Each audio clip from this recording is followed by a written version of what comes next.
lebih suka sekolah atau menoreh karir? Sekolah, karena sekolah biar pintar.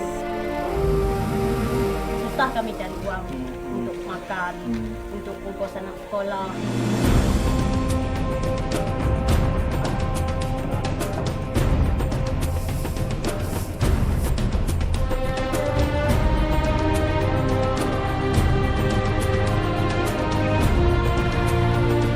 Bupati pernah ke sini?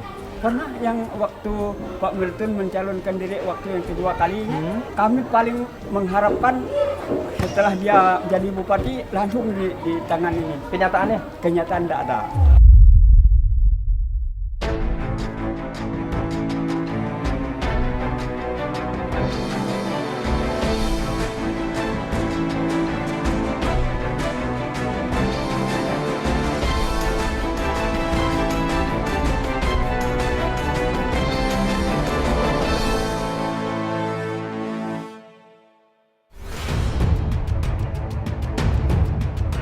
Perhatian tim Indonesiaku kali ini tertuju pada wilayah Provinsi Kalimantan Barat.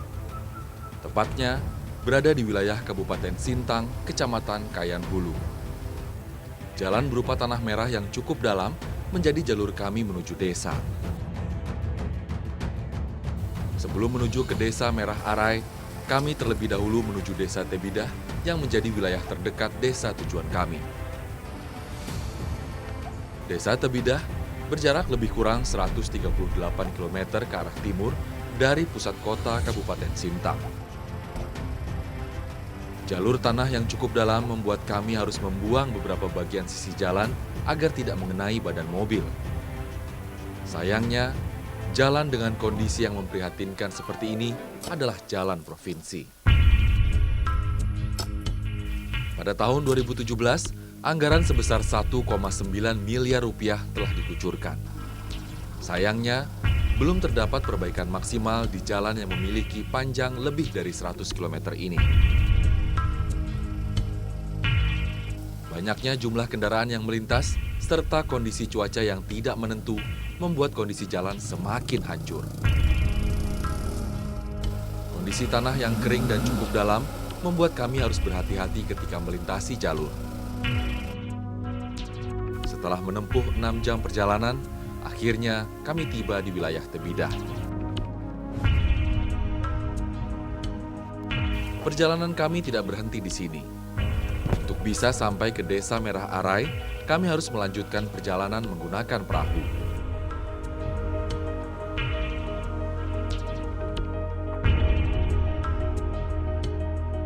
Pembangunan infrastruktur menjadi prioritas pembangunan pemerintah daerah Kabupaten Sintang pada tahun 2018.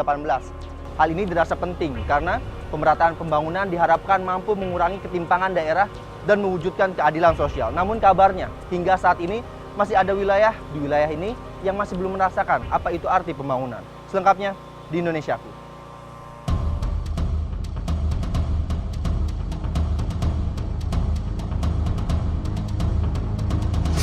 Desa Merah Arai berjarak lebih kurang 47 km dari pusat kota kecamatan yang terletak di wilayah Nanga Tebidah. Waktu perjalanan yang ditempuh warga pun bergantung pada debit air sungai. Bila kondisi air sedang pasang, warga membutuhkan waktu lebih kurang 3 jam untuk bisa sampai ke desa. Waktu tersebut dapat menjadi berkali lipat bila kondisi air sungai sedang surut. Jadi ada beberapa riam yang harus kita lalui untuk sampai di Desa Merah Arai itu. Dan ini merupakan riam terbesar dan tersulit karena kekuatan mesinnya itu yang kecil. Jadi mengharuskan kita beberapa penumpang itu harus turun karena memang bebannya cukup berat. Karena kalau nggak turun, susah mesin itu untuk mendorong perahu ngelewatin riam besar ini.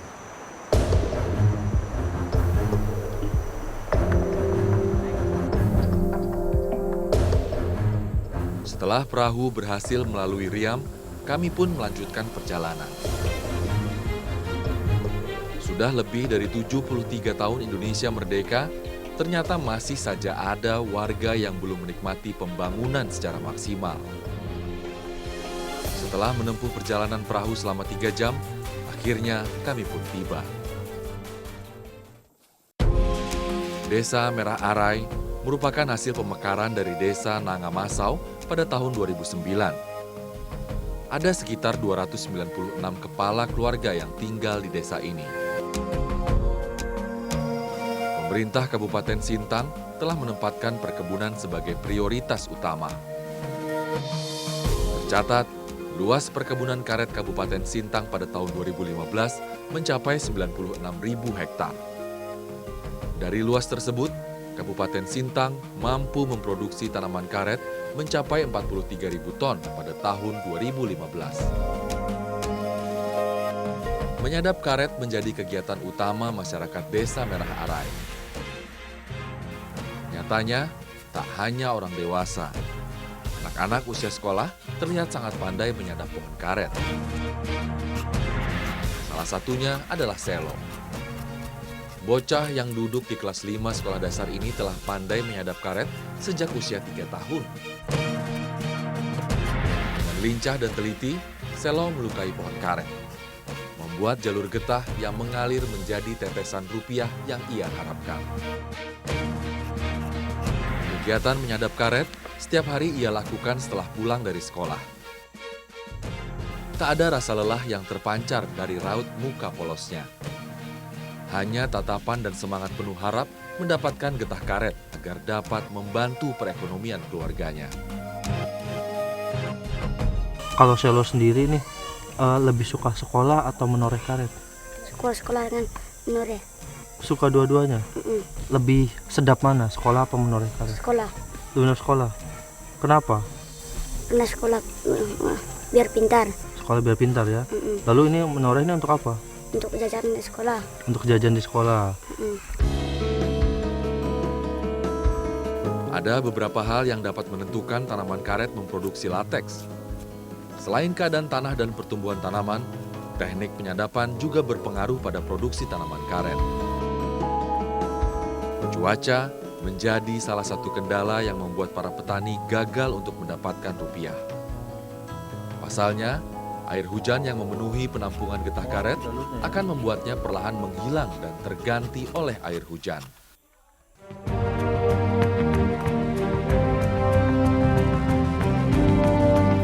Selo mengumpulkan karet dalam penampungan untuk dijual kepada pengepul. Dalam waktu 1 minggu, Selo bisa mendapatkan uang Rp50.000. Hasil ini ia sisihkan untuk membeli kebutuhan sekolah. Sayangnya, harga karet sedang merosot. Setiap 1 kilogram getah karet hanya bernilai Rp5.000. Menurunnya harga getah karet turut meningkatkan angka kemiskinan yang ada di Kabupaten Sintang. Hal ini membuat Kabupaten Sintang masih menduduki posisi keempat daerah termiskin yang ada di Provinsi Kalimantan Barat. Hitungannya harga tertinggi atau terendah? Terendah. Terendah? Ya. Kenapa bisa harga serendah itu saat ini? Entahlah, enggak tahu. Itulah makanya kami di sini sangat sulit, sangat susah kami cari uang untuk makan, untuk ongkos anak sekolah. Memang sangat susah lah kami di sini.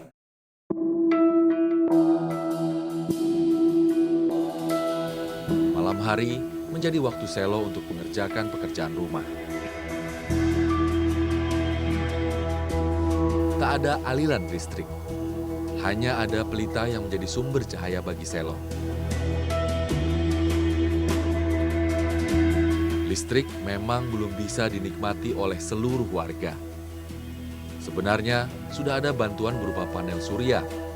Namun, kondisi cuaca yang tidak menentu membuat panel surya tidak dapat berfungsi maksimal.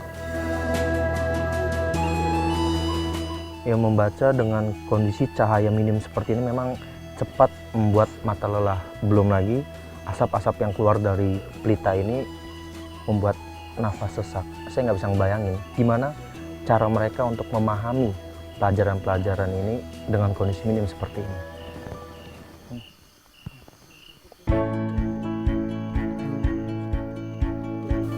Membaca di tempat yang minim cahaya membuat mata harus bekerja keras. Sumber cahaya yang hanya berasal dari pelita membuat seluruh keluarga berkumpul di ruang berukuran 3 kali 3 meter ini. Tak jarang, Selo harus berbagi cahaya dengan sang adik yang duduk di kelas 2 sekolah dasar.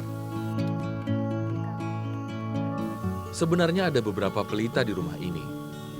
Namun, mahalnya harga minyak tanah membuat keluarga Selo harus berhemat. Uang Rp20.000 lebih baik digunakan untuk kebutuhan sehari-hari daripada untuk membeli 1 liter minyak tanah. Kalau untuk 1 liter ini biasanya untuk berapa malam pelitanya? Kalau full dari sore itu sampai pagi, 1 liter tuh paling 3 malam. 3 malam aja. Oh, lumayan mahal. Merasa berat nggak Bu dengan itu? Merasa berat lah Karena minyaknya mahal.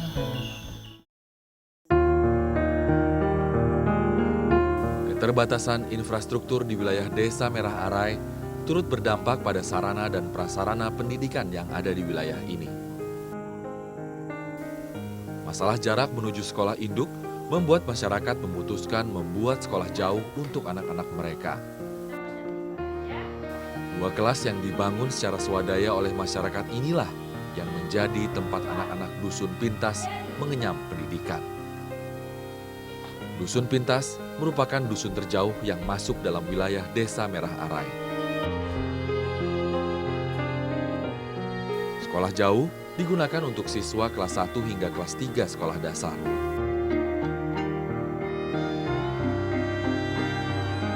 Adik-adik ini mau kemana? Mau berangkat sekolah? Berangkat sekolah? Bukannya itu sekolahnya? Bukan, juga 1 sampai kelas 3. Kalian? Cuma kelas 5. Kelas 5. Kalau kelas 5 memang di mana? Di sana, di Merah Arai. Oh, di Merah Arai, sekolah induknya ya? Mau berangkat sekarang? Saya ikut sekalian ya? Ya. Ayo. Keputusan warga untuk membuat sekolah jauh memang cukup beralasan. Pasalnya, untuk menuju ke sekolah induk yang berada di pusat desa, mereka harus menempuh perjalanan lebih dari 1 jam. Bahkan, mereka yang sudah duduk di kelas 5 pun harus berangkat secara bersamaan agar aman selama perjalanan. Pembangunan jalan antar dusun yang belum maksimal membuat siswa sekolah dasar harus keluar masuk rimbunnya hutan. Berjalan secara bersamaan seperti ini membuat mereka merasa aman dari kemungkinan bertemunya hewan liar. Keputusan warga Dusun Pintas untuk membuat sekolah jauh memang cukup beralasan karena sekolah induk ini berada di pusat desa dan membutuhkan jarak 1 hingga 1,5 jam dari Dusun Pintas untuk sampai ke pusat desa. Dan bisa dibayangin kalau misalkan yang lewat sini adalah anak-anak kelas 1 sampai kelas 3, ini cukup membahayakan karena anak-anak kelas 5 aja ini harus berhati-hati melewati jembatan ini karena memang cukup mengerikan ini. Sudah numpuk kalau berkas permohonan tuh. Tanggapnya itulah nanti begitu terus. Kami paling mengharapkan setelah dia jadi bupati langsung ditangani. Kenyataannya? Kenyataan tidak ada.